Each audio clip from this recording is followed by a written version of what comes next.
Hello everyone, today we are going to talk about making spouts, okay? So a couple different things. I'll show you how to make a cone slab, how to do the hollowing technique, and how to do the tube technique.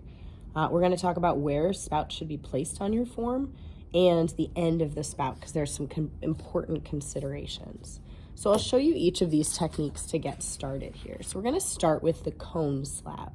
So this is really good if you want to do things that are kind of tapered. They go and they're very like clean shapes. So what you would do is take a scrap piece of paper and start to make it into a cone. Basically, it's easier to manipulate paper than it is to manipulate clay. So I can start to look at what type of cone would look good with my form. Do I want it to go really big and get really small, or do I want it to be a little bit smaller?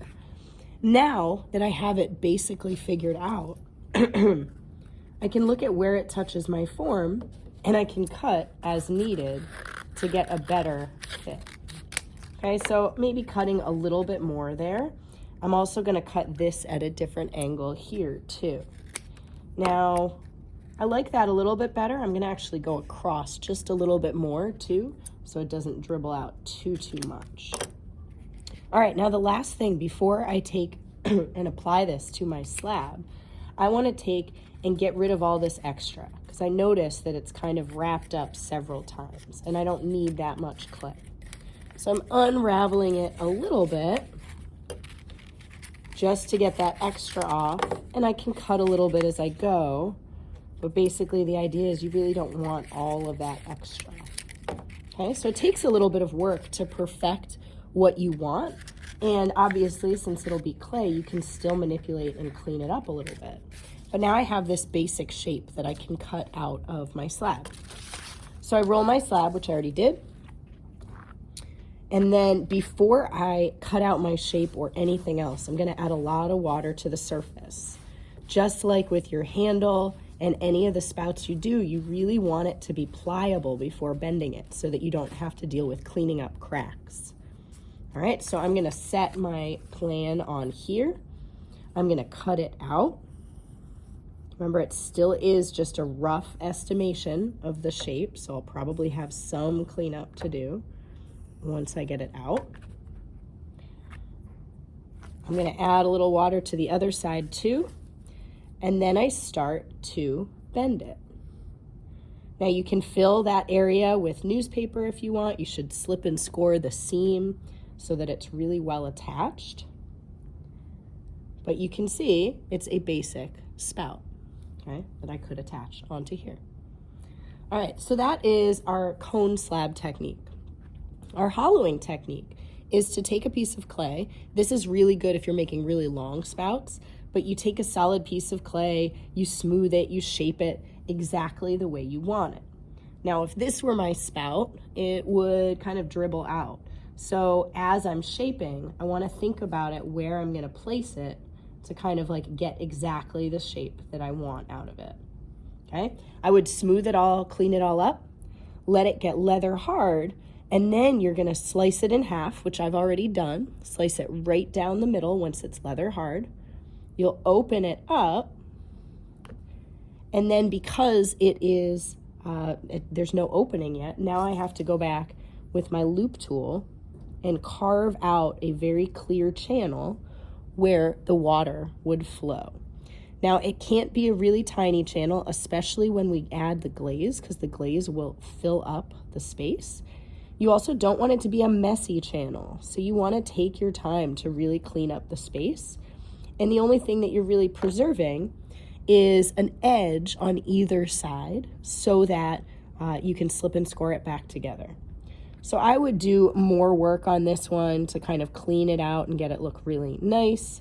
I've got to do a little work on the end too to clean it up.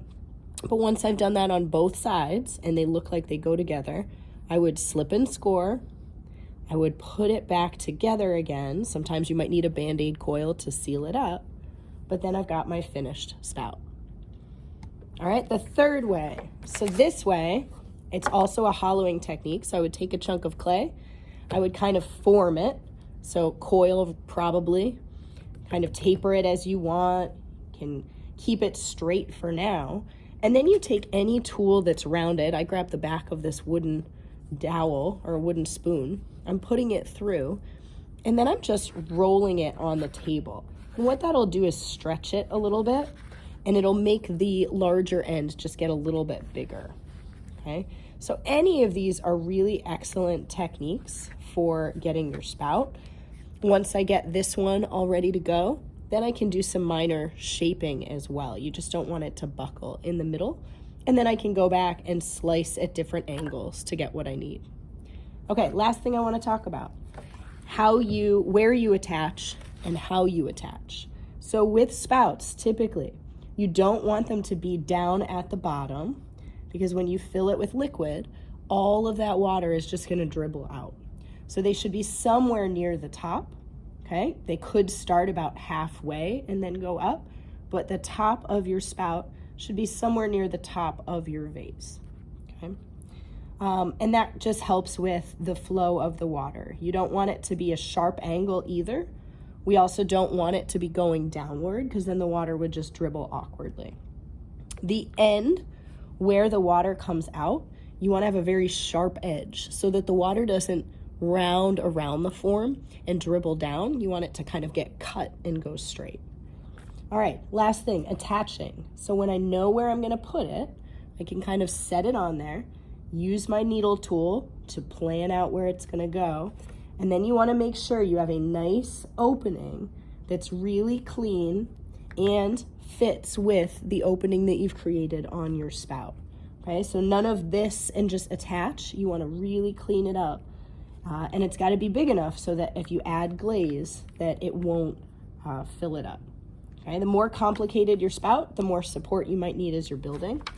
Just to go back to our images that we've been looking at, right? This spout was probably made with the hollowing technique just because it's a little more ornate. This one could have been that tube method or possibly the hollowing technique. This one was actually made on the wheel, and you can see that with some of the shaping, and then they kind of crunched it a little bit. And then this one was probably done with the hollowing technique as well. All right, enjoy making your spouts. Look forward to seeing them.